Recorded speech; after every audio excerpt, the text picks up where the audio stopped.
Pour la dernière prise de parole, puisque nous sommes obligés de chuter, là, de conclure. Chuter, ça peut casser les pieds. Ça peut casser les pieds.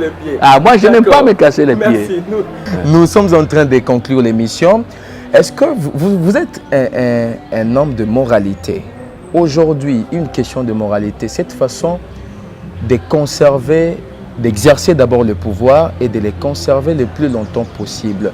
Comment vous pouvez répondre à ceux-là qui définissent de la sorte les partis politiques ou les rôles des partis politiques tels que cela est fait par les partis de la majorité présidentielle? Moi, je ne fais pas la politique politicienne. Je n'ai pas non plus la langue de bois.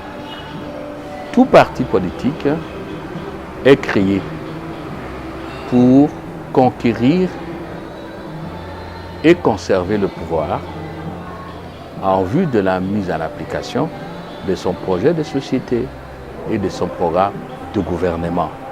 On ne peut pas reprocher ça à un parti politique. C'est ce qui est fait par les partis Mais de la majorité. le vrai problème, c'est la manière dont on le fait. Quand vous voulez conserver le pouvoir en bloquant l'organisation des élections, c'est là que commence ce que vous appelez l'immoralité. Quand les compatriotes veulent manifester, vous envoyez les forces de l'ordre et de sécurité pour les brimer, voire les tuer. Parce qu'on a vécu ça. Quand aujourd'hui, on veut faire des marches pacifiques, j'insiste auprès de l'opinion, pacifique.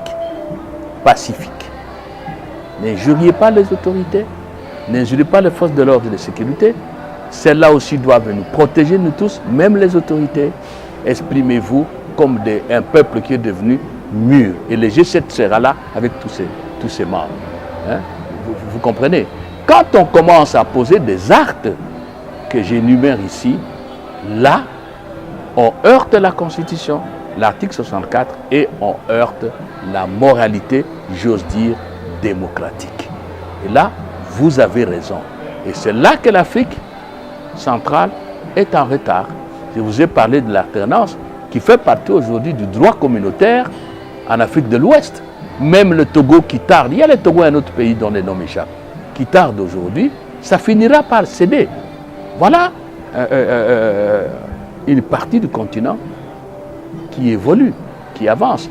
En Afrique australe, il est resté des pays comme la RDC. Parce que l'Angola, bravo le président Dos Santos, coup de chapeau. Le Zimbabwe, la Zambie dans l'alternance, la Namibie, l'Afrique du Sud. Regardez ce qui va se passer à l'Afrique du Sud. 2 ans après, il s'en va. Regardez, des pays comme la Chine, des pays comme l'Iran, l'alternance est organisée. Vous voyez ça? Alors, est-ce que nous sommes condamnés à être les arriérés du monde? Non, non, non. Il n'y a qu'en Afrique centrale que cela est resté. Mais pourquoi ça? C'est pour ça qu'on n'avance pas.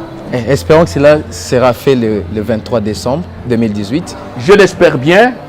Et nous aurons l'alternance. Nous nous battons pour ça. Et je souhaite qu'on ne se limite pas à l'alternance.